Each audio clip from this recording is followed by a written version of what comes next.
waziri wetu wa elimu ambaye nilisema he came even to Hillside, has been with us. His officers have been with us. Mheshimiwa Migosi Ogamba, karibu.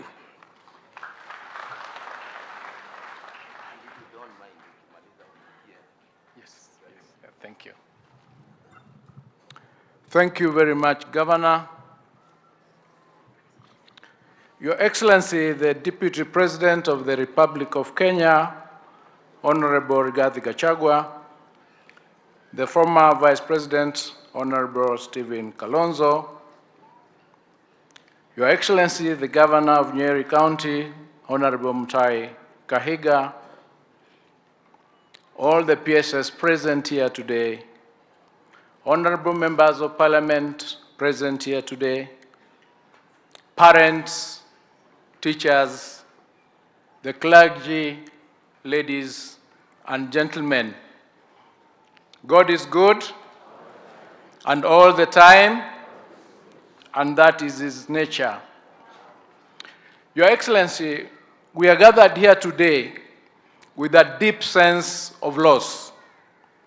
At the very outset, I wish on my own behalf and on behalf of the Ministry of Education to convey my heartfelt condolences to the parents, families, friends and relatives of the 21 young souls whose lives were prematurely cut short by the tragic fire incident on the night of the 5th of September 2024. Permit me, Your Excellency, to read out the names of the departed souls who are our pupils. Number 1, Ernest Ngaruya Mwangi, Emmanuel Gashoroyo Kiragu, Lewis Wairagu Maina, Michael Ndungu Murithi, John Mungu Githichi, Bernard Warutere Kuria, Robinson Thehuri Kamida, Collins Murithi Washira, Roy Victor Mturi, John Com Njuguna, Samvin Mnene Maina, Timothy Weru Gadhogo, Kent Mungai Mwangi, Ferdinand Karioki Washira, Kelvin Kabogo Njogu, Travis John Karioki Munyeki, Roy Brandon Mugo Gikonyo, Lewis Mashira Gaku, Timothy Wamai Githinji, Emmanuel Maina Githinji, Success Kingori Wanjao. I have read these names because I want each one of us to know that they are not just numbers and that they are not going to be part of just statistics. That is why I have read their names, because we need to remember their names. The devastating aftermath of the unfortunate incident threw the entire nation into shock and grief.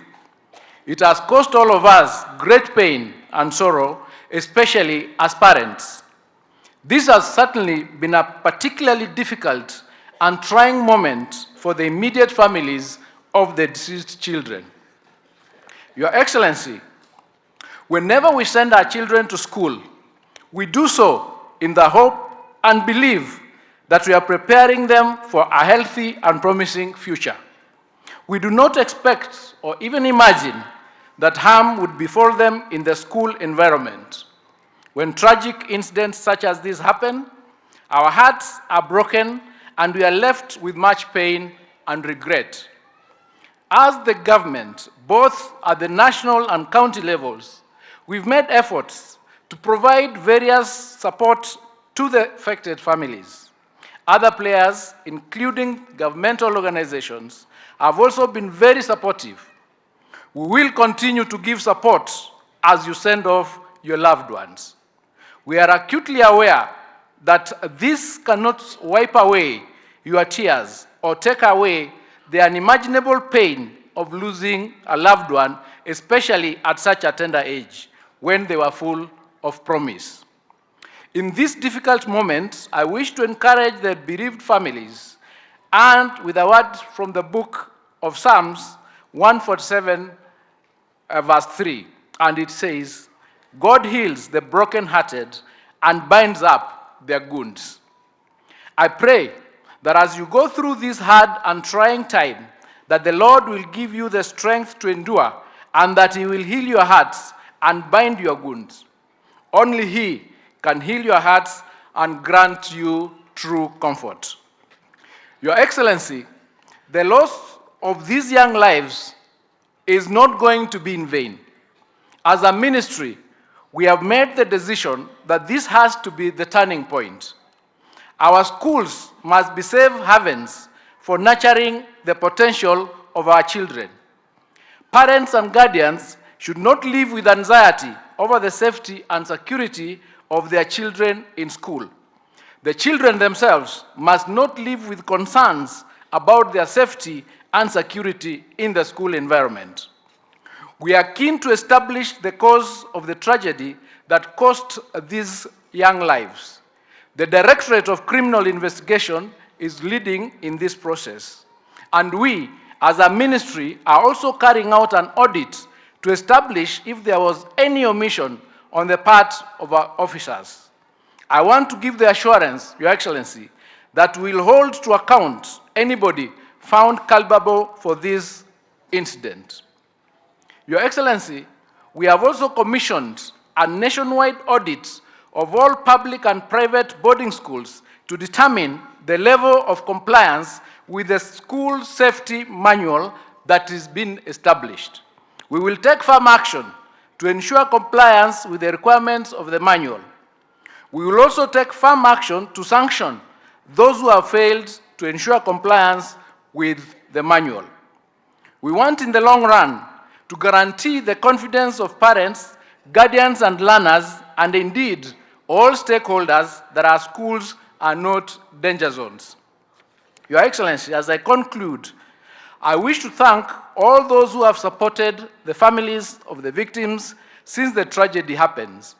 There has been an outpouring of support starting from the highest levels of government, led by His Excellency the President and Your Excellency the Deputy President.